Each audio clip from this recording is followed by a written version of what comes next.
Peace and blessings. My name's Giles, Kwake Bass. Drummer by trade, I suppose. Got into music via drumming, definitely at a young age. I'd say my day job is MDing and building live shows in many capacities for many different genres or fields or, across many different facets of a live show.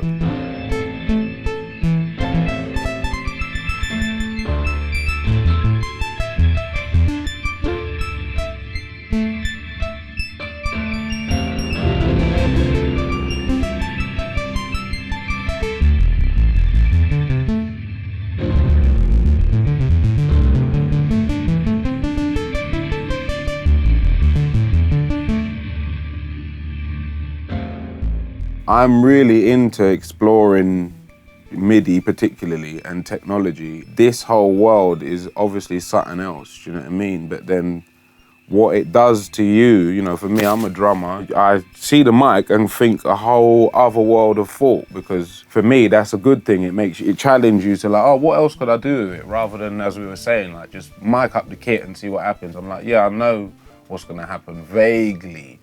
Whereas this, for me, is just a whole other world. And just generally, what else could now happen with this MIDI information? I've recorded all of that. That could then be samples for whatever, or sample pack via the loop station to then chop up little bits, and they're these mad noises. It's just endless, you know what I mean? It's really fun, isn't it? So getting to that place where it just became this tool for experimenting, for me, was just a proper unveiling. Because sometimes when it gets the wrong notes, it gets a note that is quote unquote jazz. Do you know what I mean? A lot of people will go, wow, that's a mad scale. How did you do that? Well, that was just a computer freaking out, actually. But I'm glad you like it, because so do I. I think it's great that it does so much for the musician. It cuts out all of the I've got to work out what I'm thinking in my head to get this onto the page, essentially, or onto the canvas. You know what I mean? I can just sing into it and it just goes. And that is obviously great.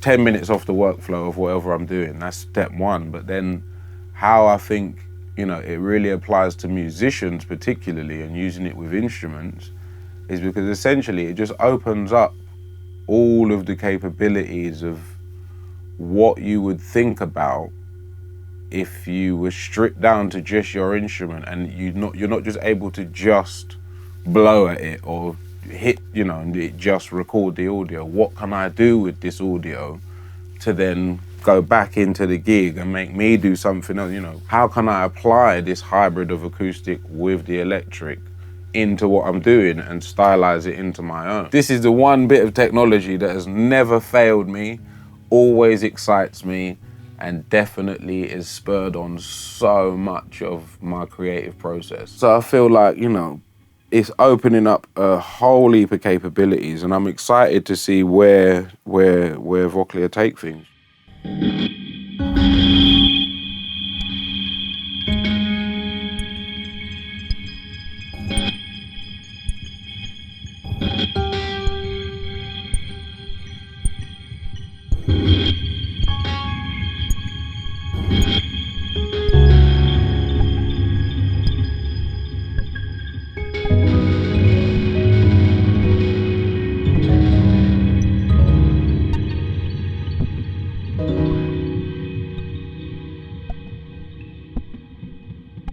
Dubler, how did I end up with this crazy result?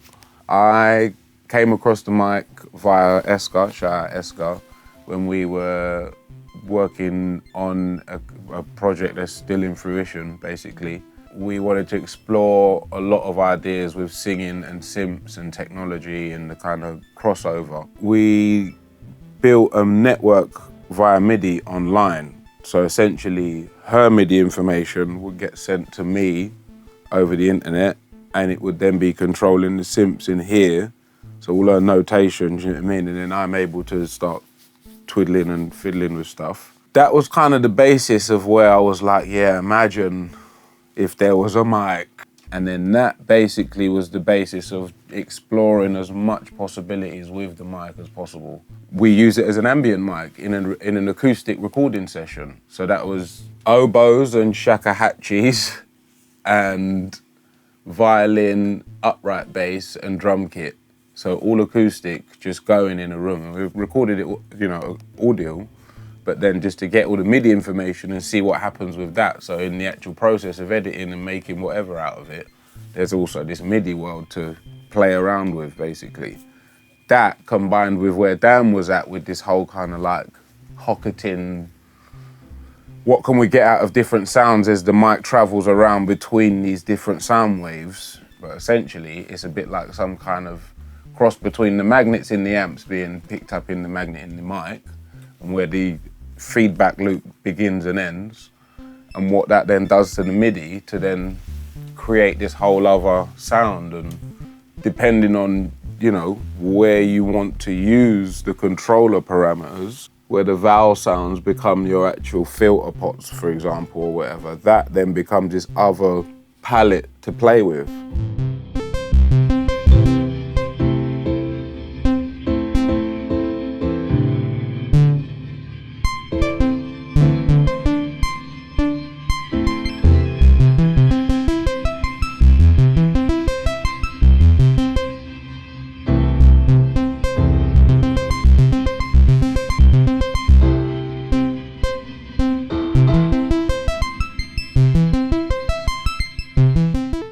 So there's a few bits of software or VSTs I'm using in Ableton as well to kind of explore this world of possibility.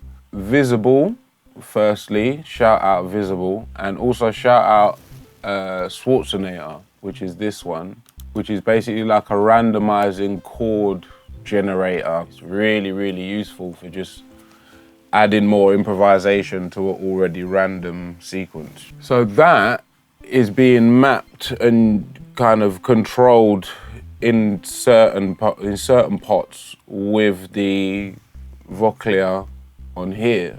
So all of these, as they chop and change, they change those. Do you know what I mean? And that becomes the basis of all of the experimenting. So then we've got the chords being randomized and flicking through different presets, etc. And then we've also got the visuals that essentially is the FaceTime camera. All of these parameters are all again being mapped via MIDI to just send the visuals into whatever. Using that as the basis, I'm then essentially going into Ableton and just kind of throwing numbers in and seeing what you get. You map all of that out and just get into it, you know?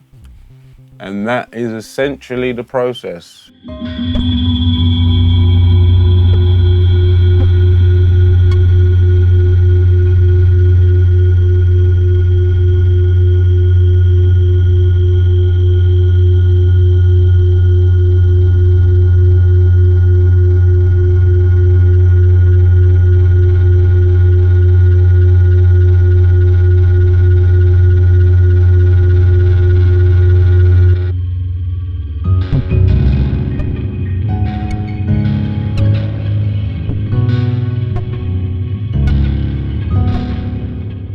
Having a really nice instrument is great and makes you obviously adapt.